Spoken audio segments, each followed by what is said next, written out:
Mutton biryani, mutton আর হান্ডি যে কোনো খাসির মাংসর আলাদা একটা নাকি স্মেল থাকে। আর যে কোনো মাংস দিয়ে বিরিয়ানি রান্না করতে গেলে নাকি সেটা প্রপারলি কুক হয় না, জুসিনেস থাকে না, প্রপার টেন্ডারিং হয় না, বিভিন্ন প্রবলেম ব্লা ব্লা ব্লা। তো এই প্রবলেমগুলোর সলিউশন আছে।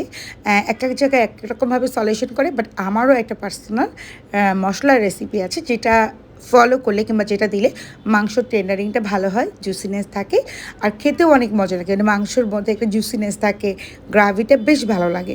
চলেন আপনাদের সাথে আজকে সেই রেসিপিটা শেয়ার করি। আর এই রেসিপিটা ফলো করে কিন্তু আপনারা যে কোনো সাধারণ মাংসর টেস্টটাকে একটু অসাধারণ করে তুলতেই পারেন। তো চলে যাই, একটা কড়াইয়ে দিয়ে দিলাম পরিমাণ মতো কিছুটা সয়াবিন তেল আর বেশ কিছুটা পেঁয়াজ কুচি, মোটা মোটা কুচি করে নিলেই হবে, আর কিছুটা কাঁচামরিচ ঝাল আপনারা যে যেরকম খেতে পছন্দ করেন কিংবা আপনার মাংসের কোয়ান্টিটির উপর ডিপেন্ড করছে। আর কিছুটা কাঁচা জিরা তেলে ফোড়ন দিয়ে দিলাম। এটা আবার সরিষার তেলে করতে যাবেন না, আমি যদিও সরিষার তেল আর ঘির প্রচণ্ড লাভার, বাট এই মশলাটা কখনোই সরিষার তেলে হবে না। আর এটার জন্য আপনাদেরকে সয়াবিন তেলটাই ব্যবহার করতে হবে। তো দিয়ে দিলাম, দিয়ে এখন কিন্তু চুলার ফ্লেমটা আছে একদম মিডিয়াম টু লো।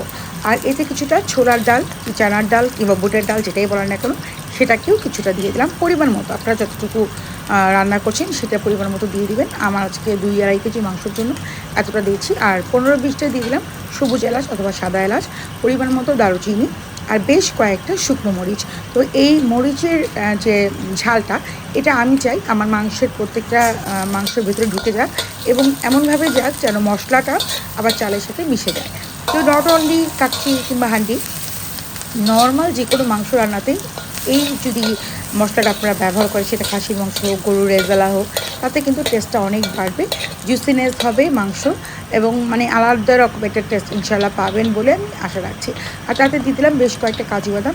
আর অবশ্যই কিন্তু খেয়াল করছেন আমার চুলার আঁচটা কিন্তু একটু মিডিয়াম টু লো ফ্লেমে আছে, কড়া জলে ভাজাই যাবে না, কাজু বাদামটাই অবশ্যই দিবেন। আর বেশ কিছুটা কিশমিশ, পোস্ত দানা এবং সাদা তিল, সেই সাথে দিয়ে দিলাম কিছুটা নারকেল কোরানো। এগুলো প্রায় 2 টেবিল চামচ পরিমাণ করে আমি নিয়েছি মেজারমেন্ট করে, আপনারা আপনাদের পরিমাণ ওয়াইজ কমিয়ে বাড়িয়ে নেবেন। জাস্ট শুধু মশলাগুলোকে দেখিয়ে দিলাম মিডিয়াম টু লো ফ্লেমে রেখে ভাজবেন, এমন করে ভাজবেন পেঁয়াজ মরিচ সব কিছু প্রপার কুক হবে, বাট পুড়ে যাবে না, ঠিক আছে? মানে গরমে সুন্দর একটা কুক হবে। তারপর এটাকে নামিয়ে ঠান্ডা করে আস্তে আস্তে আমি এটাকে ব্লেন্ড করে নেব। আপনারা ব্লেন্ডিংয়ের সময় হালকা একটুখানি পানি অথবা লিকুইড মিল্ক সঙ্গে সঙ্গে রান্না করলে টক দই দিয়েও ব্লেন্ড করে নিতে পারেন। That's it. এটা দিয়ে যে কোনো রকমের মাংস রান্না করলে ওটার যে টেস্ট, ওটা সত্যি অনেক বেশি দুর্দান্ত লাগে। তো কেমন লাগলো অবশ্যই আপনারা এটা ফলো করে রান্না করে আমাকে একটা সুন্দর রিভিউ দিতে ভুলবেন না।